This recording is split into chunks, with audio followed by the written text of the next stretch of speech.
Salut tout le monde et bienvenue dans cette nouvelle vidéo. Aujourd'hui, je voudrais vous parler de ce carnet, puisque c'est le carnet que j'ai amené avec moi au Pays Basque, mais finalement, tous les dessins que j'ai fait dedans, je les aime pas du tout. Alors, je voudrais refaire ces dessins avec vous dans ce carnet-là que j'ai fabriqué exprès. Donc c'est un carnet accordéon et c'est clairement mon format favori. D'ailleurs, j'ai fait une vidéo où j'explique comment je les fabrique, donc si ça vous intéresse, allez jeter un œil. Bref, pour en revenir au carnet de base, il y a plusieurs raisons qui font que j'ai pas du tout aimé les dessins. Mais la raison principale, c'est vraiment la qualité du papier. Alors, je ne sais pas du tout d'où vient ce carnet parce que ce sont des amis qui me l'ont offert. D'ailleurs, je suis désolée s'ils regardent cette vidéo, mais ça l'a pas fait du tout. Alors, bien évidemment, il n'y a pas que la qualité du papier qui ont fait que j'ai pas aimé les dessins parce que j'avais pris aussi... Alors, c'est dommage parce qu'il y avait ce truc-là, j'aimais trop. Et en fait, ça m'avait permis de prendre plein... je les ai enlevés. Mais ça m'avait permis de prendre plein de petites feuilles comme ça de papier de bonne qualité pour faire des cartes postales. Et finalement, j'ai fait une carte postale sur les 15 jours. Donc clairement, j'étais aussi très fatiguée puisque c'était notre premier voyage depuis longtemps, la reprise du vélo et bien évidemment dans les Pays Basques, il y a les Pyrénées et du coup on faisait beaucoup de dénivelé tous les jours. Et vraiment quand on s'arrêtait, en fait j'avais juste soit envie de manger, soit de dormir, soit de lire, soit de me baigner quand on était près d'un lac et vraiment pas du tout l'envie de dessiner. D'ailleurs je vous prépare une vidéo de ce voyage pour la fin du mois, alors si jamais vous voulez nous voir galérer, Loïc et moi, dans des montées, abonnez-vous et activez la petite cloche pour pouvoir recevoir la notification quand la vidéo sortira. Alors je vous montre. Voilà le premier dessin que j'ai fait. Alors celui-là je ne l'ai même pas fini. Parce que quand j'ai vu la texture du papier et la manière dont il absorbe direct la peinture, en vrai ça m'a découragée quoi. Là par exemple, je me rappelle c'était un mouillé sur mouillé, donc normalement en mouillé sur mouillé, quand on met de l'aquarelle sur une surface mouillée, elle se diffuse. Et là pas du tout. J'avais juste l'impression de travailler avec des feutres en fait, pas avoir de l'aquarelle. Alors le dessin suivant, c'est un peu mieux parce que ce côté de la feuille est un peu plus texturé et puis je savais déjà à quoi ressemblait le papier. Donc du coup j'ai utilisé que la technique de mouiller sur sec et c'était assez frustrant en fait parce que moi j'adore la technique de mouiller sur mouillé. Parce que j'ai essayé un peu quand même le nuage mais en fait ça fait vraiment pas des choses très chouettes quoi.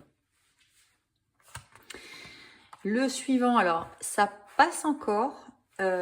Parce que j'avais eu un peu le temps de m'habituer au papier et puis ensuite celui-là aussi je l'avais fait, on avait pris une nuit d'hôtel donc je l'avais fait à l'hôtel. Ça aussi ça joue parce que du coup j'avais vraiment pu prendre le temps de me poser, j'avais fait d'après photos etc. Mais bon je trouve quand même que les dessins sont quand même super lisses. J'ai quand même fait une composition qui passerait beaucoup mieux sur un carnet accordéon. Voilà, alors j'en ai fait encore 3 autres mais aujourd'hui on va se concentrer sur cela. Parce que c'est cela que j'ai envie de refaire avec vous dans mon nouveau carnet. Allez, c'est parti! Je commence donc par les bâtiments qui bordent la Nive à Bayonne. Je vais mettre de la photo que j'ai prise avant de dessiner. Je prends toujours en photo ce que je dessine pour 3 raisons. D'abord, ça m'aide à trouver une composition. Lorsqu'on dessine en extérieur, c'est pas toujours facile de savoir ce que l'on va dessiner et ce qu'on va laisser hors du cadre. Alors prendre une photo, ça aide énormément. Et puis je prends aussi souvent en photo mon modèle si jamais la lumière évolue. Il m'est arrivé de commencer un dessin avec une belle lumière et puis au fur et à mesure du dessin, le soleil disparaît, les ombres avec. Et si on ne fait pas attention, ça peut faire un truc vraiment bizarre. Et la dernière raison qui fait que je prends toujours des photos, c'est tout simplement parce que comme ça, je garde une trace de ce que je dessine si jamais je n'ai pas le temps de finir ou s'il se met à pleuvoir ou si j'ai plus envie de dessiner comme c'était le cas ici. Alors pour ce dessin, je change un peu comparé à l'autre puisque je décide de ne pas faire de stylo. Une autre raison qui fait que je pense que j'ai pas aimé ce carnet, c'est que le format était un peu trop grand pour des dessins de voyage. En voyage, moi j'adore faire des petits dessins rapides de 20 à 30 minutes et là je crois que c'est le temps qu'il m'a fallu pour faire juste le dessin et l'ancrage quoi.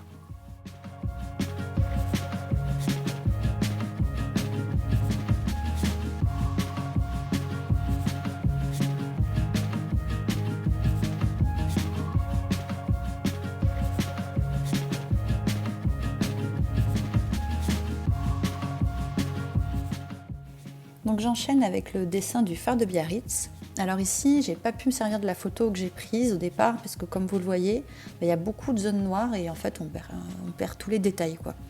Donc dans ce cas-là, je compte sur les photos de Loïc, mon compagnon, puisque lui, il est photographe amateur. Et donc il prend de super photos pendant que moi je dessine. Hein. Mais malheureusement, dans toutes celles qu'il a prises, il n'y en avait aucune qui ressemblait à mon point de vue. Donc j'ai quand même choisi une de ces photos, mais de l'autre côté du phare, donc dans la ville de Biarritz. Donc en vrai, tout va bien. Donc je trouve que le dessin de base finalement était pas si mal, puis j'étais très bien installée sur un petit banc et tout ça. Mais bon, on va pas se mentir, la couleur ici est quand même beaucoup plus vive. C'est maintenant au tour de l'église de ce petit village nommé Sunbila.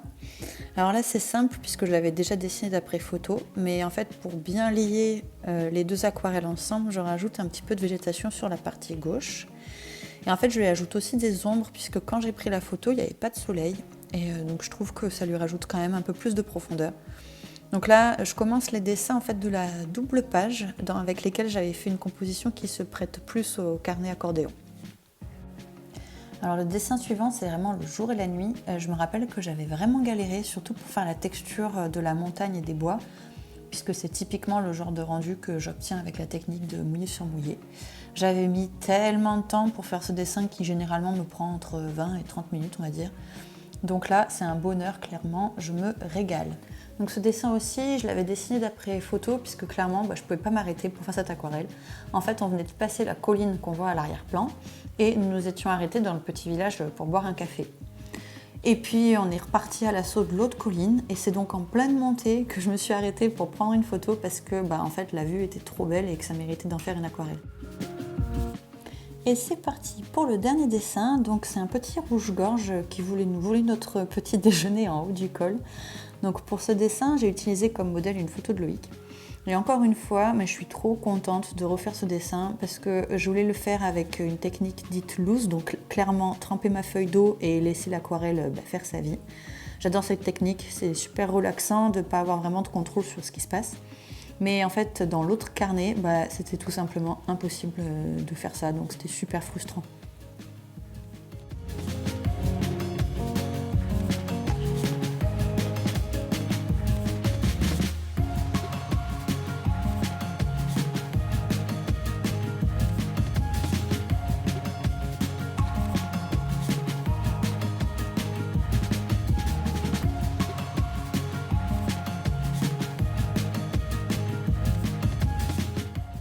Et voilà, mon nouveau carnet est terminé. Dites-moi dans les commentaires si vous pensez que j'ai bien fait de refaire ces dessins ou si vous préférez les autres.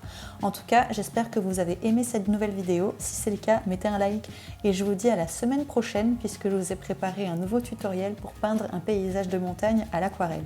Alors abonnez-vous pour ne pas le rater.